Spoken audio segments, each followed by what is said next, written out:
రేపు సోమవారం చాలా మంచి రోజండి. ఈ రోజున మర్చిపోకుండా బెల్లంతో ఇలా చేస్తే శివానుగ్రహంతో మీరు కోరుకుంది మీ కాళ్ళ దగ్గరకొచ్చి పడుతుందనమాట. అలానే కాకుండా మీరు కుబేరుల్లాగా మారిపోతారు. అద్భుతమైన ఫలితాలు వస్తాయన్నమాట. కాబట్టి బెల్లంతో ఇలా చేయండి. బెల్లం గురించి మనందరికీ తెలిసిందే కదా! బెల్లం చాలా శుద్ధి అయిన పదార్థం అండి. చాలా చాలా శక్తివంతమైన పదార్థం అని చెప్పొచ్చు. బెల్లం ఏంటంటే గనక దేవతలకు, దేవుళ్లకు నివేదన అయ్యే పదార్థం కాబట్టి బెల్లంతో మనం ఏది చేసుకున్నా కానీ మనకు బాగా కలిసొస్తుందని మనకు వేద పండితులు కూడా చెబుతున్నారు. అందుకే బెల్లాన్ని తీసేసుకొని ఈ విధంగా పరిహారం చేసేసుకోండి. మంచి ఫలితాలతో మీ జీవితాన్ని మార్చుకోండి. అంటే మన కోరికలు ఉంటూ ఉంటాయి. తీరక మనం చాలా ఇబ్బంది పడిపోతూ ఉంటాం కదండి. ఎలాగైనా సరే మనం ఏంటంటే కోరికను తీర్చుకోవాలనుకుంటూ ఉంటాం. ఒక్కొక్కసారి ఏంటంటే మన కోరిక తీరదనమాట. తీరక మనం బాధపడిపోతూ ఉంటాం కదా. అలాంటప్పుడు ఏంటంటే గనక సోమవారం పూట చిన్న బెల్లం ముక్క, పెద్దది కూడా ఏం అవసరం లేదండి. కిలోల కొద్ది బెల్లం తీసుకుని పరిహారం చేయాల్సిన పనే లేదనమాట. చిన్న బెల్లం ముక్క తీసుకుని ఈ విధంగా పనిని చేసేసుకుంటే మాత్రం మంచి ఫలితాలు ఉంటాయని మనకు శాస్త్రాల్లో చెప్పబడుతుంది. కాబట్టి మీరేంటంటే ఈ విధంగా ఆచరించండి. అసలు ఈ పరిహారాన్ని ఎలా చేయాలో తెలుసుకునే ముందు ఒక చిన్న రిక్వెస్ట్ అండి. వీడియోని పూర్తిగా చూడండి, నచ్చితే లైక్ చేయండి, కొత్తగా చూస్తున్నట్టయితే సబ్స్క్రైబ్ చేసుకోండి. నార్మల్గా ఏంటంటే గనక సోమవారం అంటే శివుడికి అంకితం చేయబడే రోజు. ఈ రోజు ఏంటంటే గనక ఆ పరమశివుడిని పూజించుకుంటూ పరిహారాలు చేసుకుంటే పరమశివుడి యొక్క అనుగ్రహంతో మనం కోరుకున్నది జరగటంతో పాటు మనకేంటంటేనండి చక్కగా మనం అనుకున్నట్టుగా ఏంటంటే నెరవేరుతుందన్నమాట.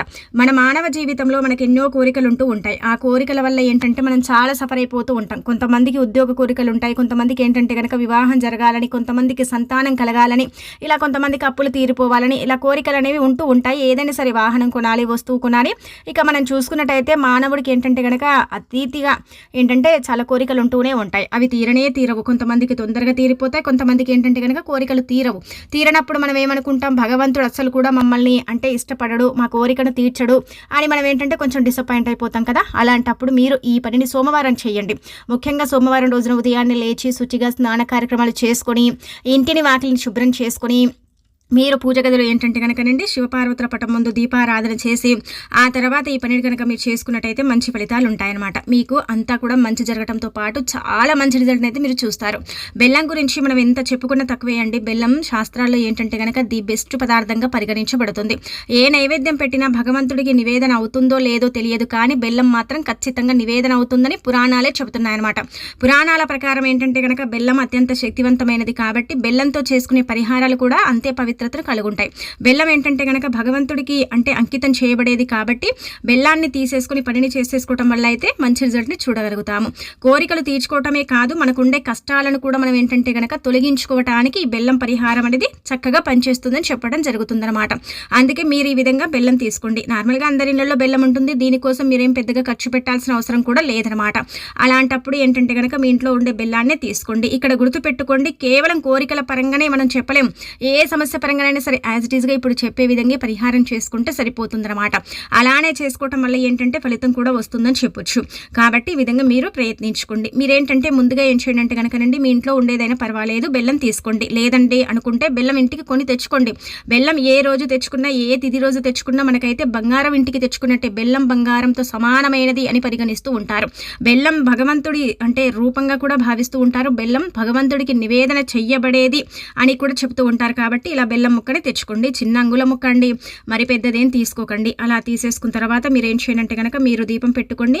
దీపం పెట్టిన తర్వాత మీరు బెల్లం ముక్కని తీసుకొని కుంకుమని తీసుకొని దాంట్లో ఏంటంటే కనుక చక్కగా నీళ్లను పోసి పేస్ట్ చేసుకొని చిన్న సైజులో ఉండే బెల్లాన్ని తీసుకోండి. బెల్లం ఎలా తీసుకోండి అంటే కనుక దానిపైన మన కోరిక కానీ మనకుండే సమస్య కానీ రాయి వచ్చేలాగా ఇలా బండ గుర్తు పెట్టుకొని తీసుకోండి. ఇలా తీసేసుకున్న తర్వాత కుంకుమలో నీళ్లు పోసి కలిపిన తర్వాత మీరేంటంటే కనుకనండి ఆ బెల్లం పైన రాయండి. కోరిక ఏదైనా పర్వాలేదు, 10 కోరికలు రాయకండి. ఎప్పుడు కూడా గుర్తుపెట్టుకోండి, 10 కోరికలు మనం భగవంతుడి దగ్గర కూడా కోరకూడదు. అంటే ఒకేసారి కోరుకోకూడదు అనమాట. ఒకటి తీరిందా ఇంకొకటి కోరుకోండి. పరిహారం చేసేటప్పుడు కూడా అంతే.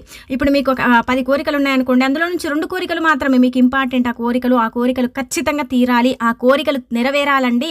ఆ కోరికలు తీరితే మా జీవితం మారిపోతుంది అనుకుంటారు కదా. అలాంటి కోరికలు మీరు అంటే ఆ బెల్లం పైన రాయండి. కుంకుమతో అంటే మీరు చక్కగా పేస్ట్ చేసుకోండి. రాయొచ్చేలాగా వీలుండేలాగా పేస్ట్ చేసుకొని కుంకుమ ఇలా తీసేసుకుని మీరు బెల్లం పైన రాసినప్పుడు ఏమవుతుందంటే కనుక బెల్లం ఇంకా చాలా పవిత్రతను కలిగి ఉంటుంది. మీ కోరిక తీరుతుంది, దైవానుగ్రహం కలుగుతుంది. ముఖ్యంగా సోమవారం శివానుగ్రహం కలిగి మన కోరికలు తీరిపోవటానికి, మనం కుబేరులాగా మారటానికి చక్కగా ఉపయోగపడే పరిహారం అనమాట. చిన్న పరిహారమే కానీ ఫలితాలు ఉంటాయండి, ఉండవని కాదు. నమ్మకంతో చేసుకుంటే తప్పనిసరిగా ఫలితాలు పొందుతాము. పూర్వకాలంలో మన పూర్వీకులు అధికంగా ఈ పరిహారం పాటించేవారు. ముఖ్యంగా ఏంటంటే కనుక సోమవారం తిథి రోజున ఎక్కువగా ఆచరించేవారని చెప్పడం జరుగుతుందన్నమాట. అందుకే మీరు ఈ విధంగా బెల్లం పరిహారం చేసుకోండి. ఇక ఆ తర్వాత దాని మీద రాస్తారు కదా, రాసిన తర్వాత మీరు ఏం చేయాలంటే కనుక శివాలయం ప్రాంగణం, అంటే శివాలయంలోకి ఏం వెళ్ళకండి, శివాలయం ప్రాంగణం అంటే గుడి ఉంటుంది కదా, ఇప్పుడు గుడి ప్రాంగణం ఎక్కడైనా పర్వాలేదు అనమాట. గుడికి కొంచెం దూరమైనా పర్వాలేదు, గుడికి అంటే ఇంకా కొంచెం దగ్గరైనా పర్వాలేదండి. గుడిలో కాకుండా కొంచెం గుడి బయట ఏంటంటే కనుక తీసుకెళ్ళి బెల్లాన్ని పాతి పెట్టండి. ఇలా పాతి పెట్టేటప్పుడు కూడా మీరు ఏంటంటే కనుక మళ్ళీ ఇంకొకసారి సంకల్పం చెప్పుకొని ఏంటంటే కనుక శివయ్య ఈ కోరికలను తీర్చయ్యా, ఈ కోరికలు మాకు చాలా అంటే ముఖ్యం, ఈ కోరికలు తీరేలాగా చూడనేసి మనం ఏంటంటే కనుక సంకల్పం చెప్పుకొని ఆ బెల్లాన్ని పాతి పెట్టి ఇంకా వచ్చేయాలన్నమాట. దగ్గరలో శివాలయం ఉంటే అక్కడికి వెళ్ళి శివుణ్ణి మీరు దర్శించుకోండి, సరిపోతుంది. అలానే కాకుండా ఏంటంటే కనుక రండి శివాలయానికి వెళ్తారు కదా, వెళ్ళిన తర్వాత మీరు కాసేపు కూర్చొని ఇంకొకసారి మీ కోరికను ధ్యానించుకొని ఇంటికి వచ్చేయండి. అంటే పెట్టిన తర్వాత శివాలయానికి వెళ్ళకపోయినా ఏం పర్వాలేదు, మీరు దగ్గరలో పెడతారు కాబట్టి వీలుంటే పెట్టేసి తర్వాత వెళ్ళండి, లేదంటే వెళ్ళి వచ్చేటప్పుడు కూడా పెట్టుకోండి. కానీ బెల్లం పైన ఖచ్చితంగా కుంకుమతోనే రాయాలి, ఉంగర పేలుతోనే రాయాలి, కోరికలు మనవి రాయాలి. మనకు తగ్గట్టుగా కోరికలు కోరుకోవాలండి. ఇప్పుడు మనం చదువుకొని లేమనుకోండి, మనకు ఉద్యోగం రావాలంటే వస్తుందా? గవర్నమెంట్ ఉద్యోగం రాదు, ఎందుకంటే మనకేం రాదు కాబట్టి ఆ భగవంతుడు కూడా మనకు ప్రాప్తం అనేది కలిగించడనమాట. అందుకే మీకు తగ్గట్టుగా కోరికలు కోరుకోవాలి. ఇప్పుడు నా దగ్గర డబ్బులు ఉన్నాయి, నేను షాప్ పెట్టుకోవాలనుకున్నాం, అదొక కోరిక కదా. అలా ఇలాంటివి కోరుకుంటే భగవంతుడు కూడా మన కోరికను తీరుస్తాడనమాట. అదే మనం ఏది పడితే అది కోరుకున్నామనుకోండి, భగవంతుడు ఏంటంటే కనుక ప్రతిదీ కూడా మనకు చూసే ఇస్తాడు. అంటే దేవుడు మనకి ఏదైనా సరేనండి, మనకు అంటే తగ్గట్టుగా ఏదైనా సరే కోరిక కావచ్చు, పనులు కావచ్చు, ఇవన్నీ కూడా ఏంటంటే కనుక మనకు తగ్గట్టుగా లభిస్తాయి. కాబట్టి మన కోరిక కోరేటప్పుడు కూడా దానికి మనం అర్హులమా కామా, ఆ కోరిక కోరుకోవటం వల్ల మనకు జరుగుతుందా లేదా అనేది మనం కోరుకోవాలి. మీరు అనుకోవచ్చు కొందరికైతే ఏం లేకపోయినా అంటే వాళ్ళ కోరికలు తీరుతాయి కదండి, అంటే భగవంతుడి యొక్క దయ వల్ల అలా జరుగుతాయండి. మనకేంటంటే కొన్నిసార్లు అలా ఉండదు కదా, గ్రహాలు నీచ స్థాయిలో ఉండటం, స్థితిగతులు బాగాలేకపోవడం, చాలా ఇబ్బందులు రావటం, ఇవన్నీ కూడా ఉంటూ ఉంటాయి. కాబట్టి మనకు తగ్గట్టు కోరుకోండి. ఇప్పుడు మనం ఎంత చదివామో అంతకు తగ్గట్టుగా మీరు కోరుకోండి. చదువుకున్నామండి, చాలానే చదివాము, అసలు ఉద్యోగం లేదండి, మాకు అసలు వివాహం కావటం లేదండి, మాకు సంతానం లేదండి, మేము ఏదో వ్యాపారం చేయాలనుకుంటున్నామండి కానీ చేయలేకపోతున్నామండి, ఇలాంటివి కోరుకోండి, ఖచ్చితంగా జరుగుతాయి. మనకు తగ్గట్టుగా కోరికలు కోరుకుంటే ఆ భగవంతుడు కూడా తీరుస్తారు. కొన్నిసార్లు ఏంటంటే కనుక స్థితిగతుల అంటే రీత్యా కూడా మనకి ఏంటంటే కోరికలు తీరవన్నమాట. అలా తీరక కూడా మనం ఏంటంటే బాధపడిపోతాం. అలా కాకుండా ఇలా ఈజీగా చేసేసుకునే పరిహారం ఖచ్చితంగా ఏంటంటే రిజల్ట్ మీరే చూస్తారు, మీరే చూసి ఆశ్చర్యపోతారు. చాలా మంచి అంటే పరిహారం అని ఒక రకంగా చెప్పొచ్చు, అద్భుతంగా ఉపయోగపడే పరిహారం అండి. మీరు ఒకసారి చేస్తే తప్పకుండా ఏంటంటే ఆశ్చర్యపోతారు. ఏది కోరుకున్నా జరుగుతుంది. దేని ప్రకారంగా మీరు ఏది కోరుకున్నా అంటే ఇలా మీరు ఈ బెల్లంతో పరిహారం చేసుకున్న కోరికని మాత్రం ఖచ్చితంగా మీకు ఉపయోగపడుతుందని చెప్పుకోదగ్గ విషయం. కాబట్టి ప్రయత్నించేసి మీకుండే కోరికలన్నీ కూడా తీర్చుకోండి. ఇది మొదటి పరిహారం, తప్పక ఆచరించండి. మీకు ఆ కోరిక తీరేంత వరకు కూడా ఇది బయట మాత్రం చెప్పుకోండి. సీక్రెట్ పరిహారం సీక్రెట్గానే ఉంచుకోండి. అలా సీక్రెట్గా ఉంచేసుకొని మీరు ఏంటంటే కనుక ఫలితం అనేది పొందండి. అలానే కాకుండా ఏంటంటే ఇతరులతో పంచుకోవటం వల్ల, ఇతరులతో చెప్పుకోవటం వల్ల కొన్ని పరిహారాలు ఏంటంటే కనుక మనకు అంటే పెద్దగా అవి ఫలించవు, అవి ఉపయోగపడవు. కాబట్టి మనము ఏదైనా సరే చేసేటప్పుడు సీక్రెట్గా చేయాలి. అలా చేసేసే ఫలితాలను పొందాలని చెప్పడం జరుగుతుంది. కాబట్టి ఆచరించుకోండి. ఇక ఆ తర్వాత మీరు ఏంటంటే కనుక రండి ఇలా మనము అంటే సోమవారం పూట ఈ పనిని చేసుకోండి. ఇప్పుడు చెప్పే విధంగా ఈ పరిహారం చేసేసుకోండి. మీ జాతకం మారిపోతుంది, జాతక దోషాలన్నీ కూడా పోతాయి, అనేక రకాల బాధల నుంచి మీరు బయటపడగలుగుతారు. మనకేంటంటేనండి మనం ఒక్కొక్కసారి జాతక పరిశీలన చేయించుకుంటాం. కొన్నిసార్లు మన జాతకం బాగాలేనప్పుడు మనం ఎన్నో అనుభవిస్తూ ఉంటామండి.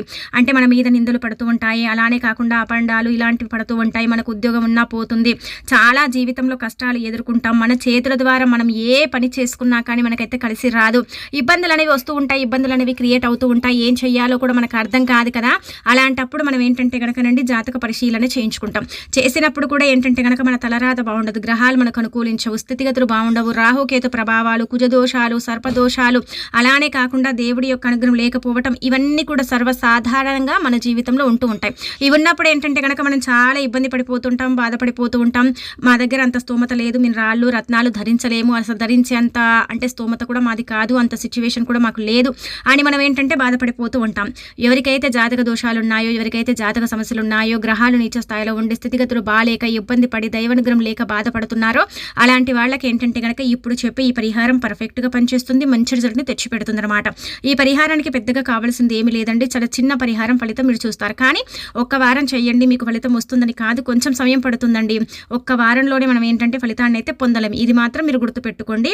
1-2 వారాలు చేసుకుంటే ఆ పరమశివుడి యొక్క అనుగ్రహంతో మీ జాతకం అనేది బ్రహ్మాండంగా మారిపోతుంది. ఎంత దరిద్ర జాతకమైనా సరేనండి, చక్కగా ఏంటంటే గనక మెరుగుపడటానికి అవకాశం ఉంటుంది. జాతక దోషాలనేవి ఏంటంటే గనక మీ నుంచి అంటే వీడిపోతాయి, మీ దగ్గరికి రావు, ఇంకా మిమ్మల్ని ఇబ్బంది పెట్టవన్నమాట. ఒకవేళ పూర్వకర్మ శాపాలు పాపాలు మిమ్మల్ని పట్టి పీడిస్తున్నా సరేనండి, వాటి నుంచి కూడా మీరు ఏంటంటే బయటపడే అవకాశం అయితే ఉంటుంది. బయటపడే మార్గం అనేది మీకు తెలుస్తుంది. మీకు ఇంకా జాతకం మారిపోయి మీరు పట్టిందల్లా బంగారం అవుతుంది. అద్భుతమైన ఫలితాలతో మీకంతా కూడా మంచి జరగటానికి ఉపయోగపడే పరిహారం కాబట్టి ఈ విధంగా మీరు ఈ పనిని చేసుకోండి. దీనికోసం ఏం చేయండి అంటే కనుక బెల్లం ముక్కని తీసుకోండి. అంటే మీరు ఎంత తినగలుగుతారో అంత బెల్లాన్ని తీసుకోండి.